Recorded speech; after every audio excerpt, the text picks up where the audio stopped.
You know, I really don't know if I ever made the video or released it, I guess, of the starter bypass solenoid, but I've got the part on hand. We're going to do some more painting today. I'm going to go ahead and wash the truck. I'm not going to wash the truck, but I'm just going to wash the wheels and tires. You can see my black grill I did, and I even glossed it. Holding up pretty good, but I'm not really a fan of the aluminum or chrome or any of that kind of look, so I'm going to go black rims. Probably tin it up, but let's see if we can get this thing started. It's a 1990 F-250 Lariat 460 big block. Looking pretty clean. Looking pretty dirty, but clean, if you know what I mean. Let's see if we can get it to start up. Although I gotta put that part in today. You guys hear that? That's all I'm getting right now, just a click.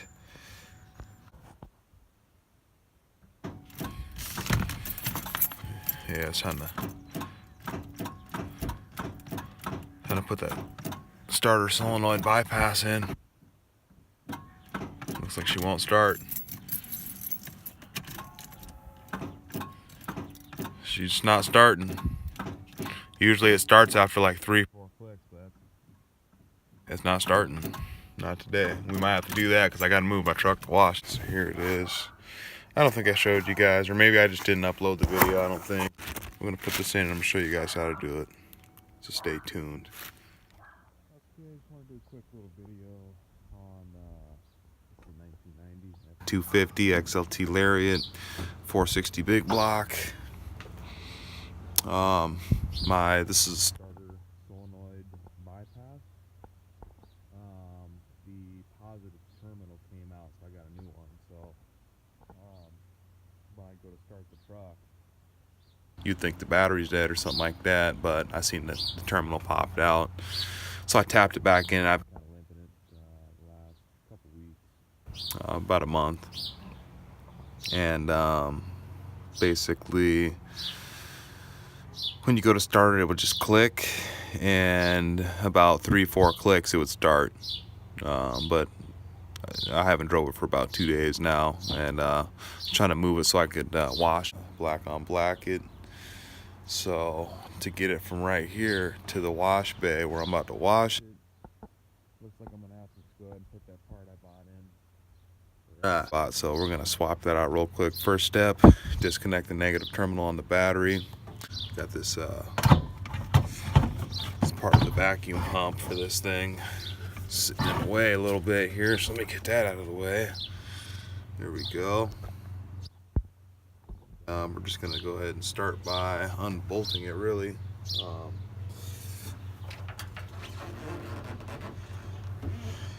Yeah, like I said, it'd be a good idea to take pictures of stuff so you know where it goes, the way it goes and stuff like that. If you can't remember, it's kind of a basic thing we always did working at a dealership. So yeah, we're gonna go ahead and just start one by one.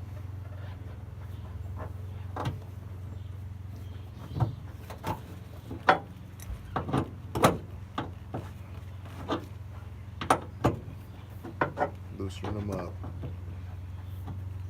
It looks like this one's actually starting to come out of its socket as well, so just by loosening it. So it's a 14 mil for the negative. That's what I'm using.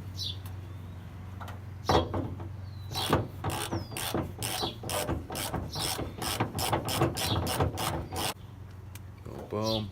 Put it somewhere convenient where you ain't gonna lose it. Right on the battery. We'll disconnect that negative terminal. It's the ground cable, looks like. Then we'll go to this one. This is the original one that popped out. Looks like it's unthreading a lot easier. So you take your part, look at it, make sure it's the one, which this one looks like it's the one. It's all positive, and the bottom had nothing. So now let's go ahead and unbolt this one. This looks like maybe 8 mil, or I'm sure it's something smaller.